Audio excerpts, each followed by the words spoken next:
So what if I told you that there are entire nations inside the United States, nations with their own governments, but that Congress can basically turn their power on or off like a light switch?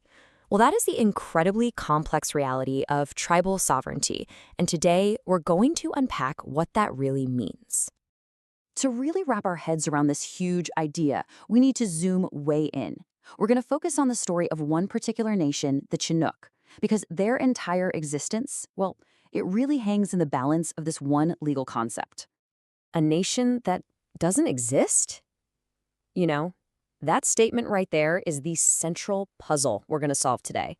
How can a people, a culture, a whole nation just not exist in the eyes of the U.S. government?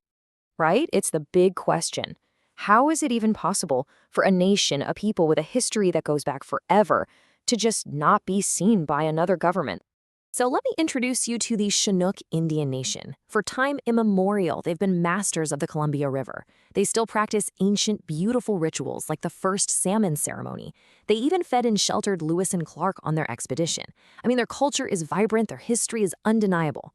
But to the United States federal government, they are not officially a nation. So, just how many nations are recognized? 574. Think about that. There are 574 federally recognized native nations in the U.S. That's more than 10 times the number of states. And the difference between being one of them and not, well, it changes absolutely everything. Okay, so to get why that recognition is so critical, we have to get to the heart of the matter. What in the world is tribal sovereignty? All right, now this is probably the single most important thing to understand. Sovereignty is not a gift from the U.S. government. It's an inherent right. It's something native nations have always had, the right to govern themselves.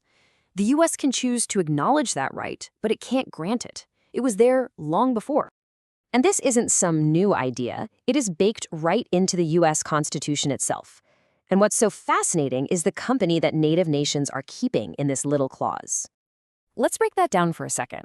By listing Indian tribes right alongside foreign nations and the several states, the Constitution itself is acknowledging them as separate sovereign governments. This is huge. It means they aren't just special interest groups or minority populations, they are political entities on par with states and countries. So, if the Constitution is that clear, what's the problem? Well, the legal history that came next is, well, it's a complete pretzel of contradictions. Back in the early 1800s, a series of Supreme Court cases called the Marshall Trilogy really set the stage for everything. The most famous one, Worcester v. Georgia, established a fundamental rule. The federal government, and only the federal government, has the authority to deal with native nations. So states like Georgia couldn't just go off making their own rules. In that case, Chief Justice Marshall wrote that tribes are distinct, independent political communities. I mean, wow. That is a powerful affirmation of inherent sovereignty. But, and with this topic, there's always a but, because in the very same ruling, the court came up with this really complex idea. They called tribes domestic dependent nations. So domestic because they're inside U.S. borders, and dependent because the federal government has a responsibility to them, but also has power over them.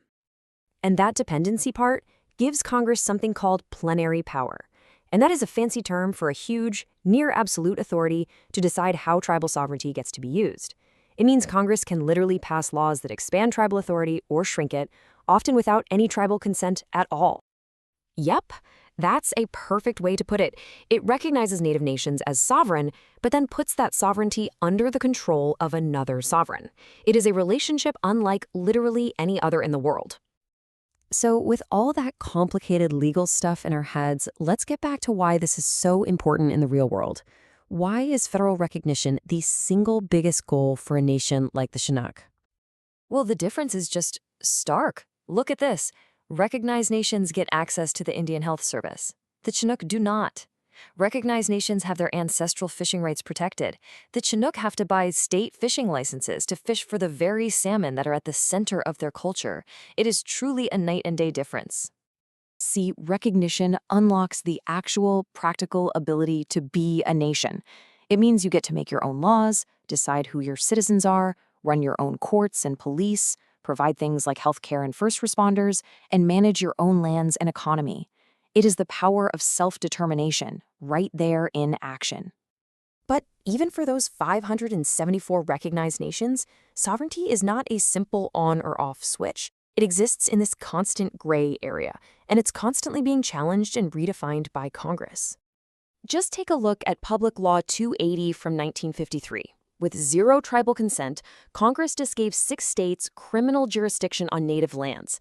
This gutted the power of tribal courts and police, and it even cut off federal funding for those courts. This is that plenary power in action, just unilaterally chipping away at sovereignty. So, just to be super clear, when we say nation here, it's different from a country like Mexico or Canada. The Navajo Nation, for example, is absolutely a sovereign government, but it can't declare war, it can't sign international treaties, or print its own money. Its sovereignty operates inside the larger framework of the United States. And that brings us right back where we started, to the people we began the story with. For the Chinook Indian Nation, this isn't just some abstract legal debate. It is a fight for their very existence that has been going on for generations. And their struggle has been long and frankly heartbreaking. In 1851, treaties they signed were just never ratified by Congress.